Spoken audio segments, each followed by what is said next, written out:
పొద్దున్నే ఎక్కడికి వెళ్ళారండి?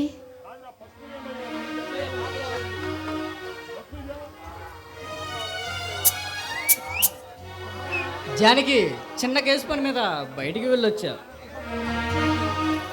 అబ్బా, ఇంత పొద్దునే ఎక్కడికి వెళ్ళారండి? అయినా మీకు ఆ పోలీస్ ఉద్యోగమే పెళ్ళంగా మారిపోయింది. ఇంట్లో పెళ్ళాము, ఇద్దరు పిల్లలున్నారన్న సంగతి మర్చిపోతున్నారు కదా.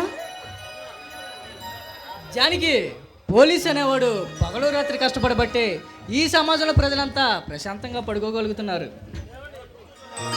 అబ్బా ఏమండి, ఎప్పుడు చూసినా ఏదో ఒకటి చెప్తూ ఉంటారు. కాస్త మా గురించి కూడా ఆలోచించవచ్చు కదండి. జానకి జానకి ఈ బొంగమూతిలో ఎంత ముద్దొస్తున్నావో తెలుసా?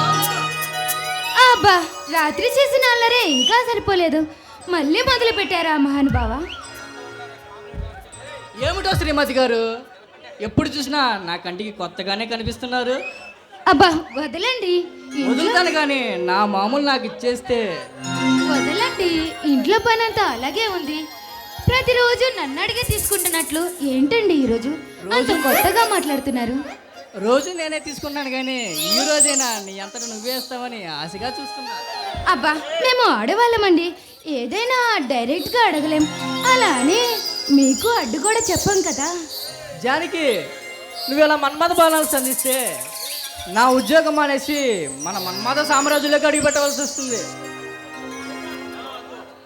మహానుభావ, నువ్వు ఉద్యోగం మానేసి పడకింటి పని పెడితే మరి మనకి బుబ్బెట్ నుంచి వస్తుంది. జానకి, ముద్దు పెట్టవలసింది అక్కడ కాదు, నేను చూపిస్తా.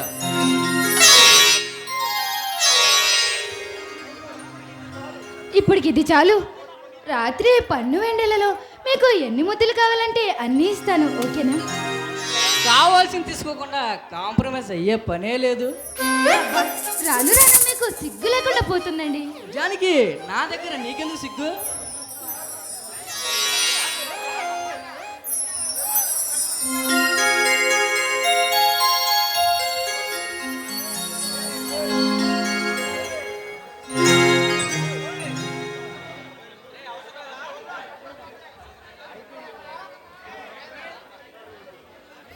మాయలో పడింది.